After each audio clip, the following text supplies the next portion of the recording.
नमस्कार. चला तर मग आज आपण एका पाण्याच्या थिंबाच्या मागे जाऊया.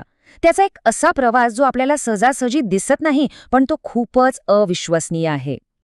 कल्पना करा की ढगांमधून एक छोटासा पाण्याचा थेंब खाली येतोय आणि इथूनच त्याच्या प्रवासाला सुरुवात होते. पण हा थेंब कुठे जातो? त्याचा मार्ग कसा असतो?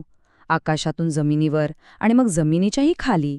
हा जो त्याचा प्रवास आहे ना, तो आपल्या पृथ्वीवरच्या पाणी व्यवस्थेची अनेक गुपितं उघड करतो. ठीक आहे, तर या प्रवासाचा जो पहिला भाग आहे तो जमिनीच्या वरच्या भागावर घडतो.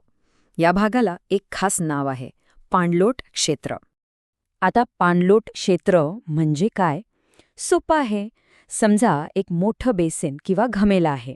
त्यात जेवढं काही पाणी पडेल ते सगळं एकत्र एकाच ठिकाणी जमा होतं, बरोबर? पाणलोट क्षेत्र अगदी तसंच काम करतं. आणि गंमत म्हणजे या पाणलोट क्षेत्राचा आकार कसा आहे यावर त्या पाण्याच्या थेंबाचं भवितव्य ठरतं. हो, त्याचा आकार खूप महत्वाचा आहे. हे बघा, जर पाणलोट क्षेत्र लांब आणि अरुंद असेल तर पाणी हळूहळू वाहत जातं. त्याला जमिनीत मुरायला भरपूर वेळ मिळतो.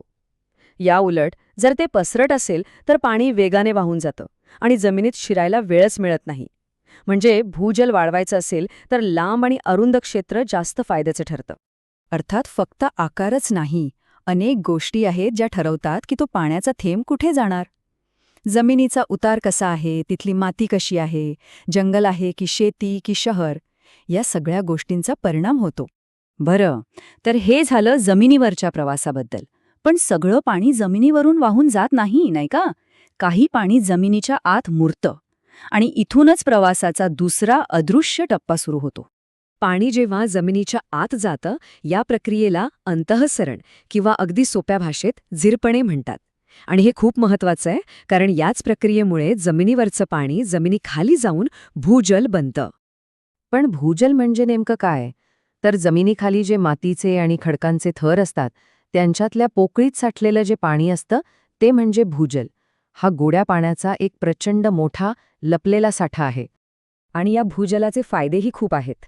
एक तर ते नैसर्गिकरित्या गाळलं जातं, त्यामुळे स्वच्छ असतं. जमिनीवरच्या प्रदूषणापासून ते बऱ्यापैकी सुरक्षित राहतं. आणि महत्त्वाचं म्हणजे दुष्काळात जेव्हा वरचे सगळे स्रोत आटतात, तेव्हा हाच पाण्याचा साठा आपल्याला आधार देतो. तर आपला पाण्याचा थेंब आता जमिनीखाली पोचला आहे. आणि इथे त्याला एक चक्रव्यूहच लागतो. जमिनीखाली वेगवेगळ्या प्रकारच्या थरांची एक रचना असते. आणि एक आश्चर्यकारक गोष्ट म्हणजे हे सगळं भूजल फक्त पावसाचंच नसतं. ह्यातलं काही पाणी तर लाखो वर्षांपूर्वीचं आहे, जे खडकांमध्ये अडकून पडले. एवढंच नाही, तर काही पाणी ज्वालामुखीच्या आतून मॅग्माच्या वाफेपासून तयार झालेलं असतं. कल्पना करा. म्हणजेच जमीन म्हणजे काही एकसारखा स्पंज नाहीये की जिथे टाकाल तिथे पाणी मुरेल. नाही, जमिनीखाली वेगवेगळे थर आहेत. काही पाणी साठवून ठेवतात, काही पाणी वाहू देतात, तर काही चक्क अडवतात. हे समजून घेणं खूप गरजेचं आहे. हा तक्ता बघा, म्हणजे तुम्हाला अंदाज येईल. इथे 4 मुख्य प्रकारचे थर दिले आहेत. पहिला आहे जलधर किंवा ॲक्विफॉ. हा वाळू आणि खडीसारखा असतो, पाणी साठवतो पण वाहूही देतो. दुसरा आहे जलावरोहक थर म्हणजे ॲक्विटार्ड, जो पाणी साठवतो पण त्यातून पाणी खूप हळू झिरपतं. तिसरा आहे अभेद्य थर किंवा ॲक्विक्लूड, हा चक्क पाण्याला अडवतो. आणि शेवटचा जलवर्जित थर म्हणजे ॲक्विफ्यूज, जो कठीण दगडासारखा असतो, तो पाणी साठवतही नाही आणि वाहू देत नाही. या सगळ्या थरांमध्ये आपल्यासाठी सगळ्यात महत्त्वाचा आहे तो म्हणजे जलधर किंवा ॲक्विफर. का? कारण हाच तो थर आहे जिथे पाणी साठतं आणि जिथून आपण विहिरी किंवा बोरवेलद्वारे पाणी काढू शकतो. हा जणू काही आपला नैसर्गिक भूगर्भातला पाण्याचा साठाच आहे. आणि या जलधाराचेही 2 मुख्य प्रकार आहेत. एक म्हणजे अनकन्फाइंड, जो जमिनीच्या जवळ असतो आणि पावसाचं पाणी थेट त्याच्यात मुरतं. आणि दुसरा म्हणजे कन्फाइंड, जो 2 कठीण अभेद्य थरांच्या मध्ये सँडविचसारखा अडकलेला असतो.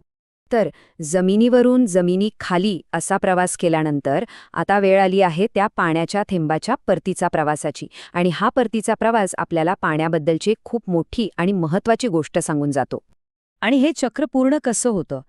तर जमिनीखालचं हेच पाणी नैसर्गिक झऱ्यांच्या रूपात पुन्हा जमिनीवर येतं, किंवा आपण त्याला विहिरी खोदून वर काढतो. याच पाण्यामुळे आपल्या नद्या, झरे जिवंत राहतात आणि आपल्याला पाणी मिळतं. आता एक मोठी गोष्ट बघूया. पृथ्वीवर जेवढं पाणी आहे त्याचं वाटप कसं झालंय हा चार्ट बघा. तब्बल 97% पाणी तर समुद्रात आहे, म्हणजे खारं, पिण्यालायक नाही. उरलं फक्त 3% गोडं पाणी. आता या 3%मध्येही जवळपास 69% पाणी बर्फाच्या रूपात आहे. आणि मग उरलेल्या पाण्यापैकी 30% पाणी हे भूजल आहे. म्हणजे आपल्या नद्या आणि तलावांमध्ये तर फक्त 1% पाणी आहे. या सगळ्याचा अर्थ काय होतो?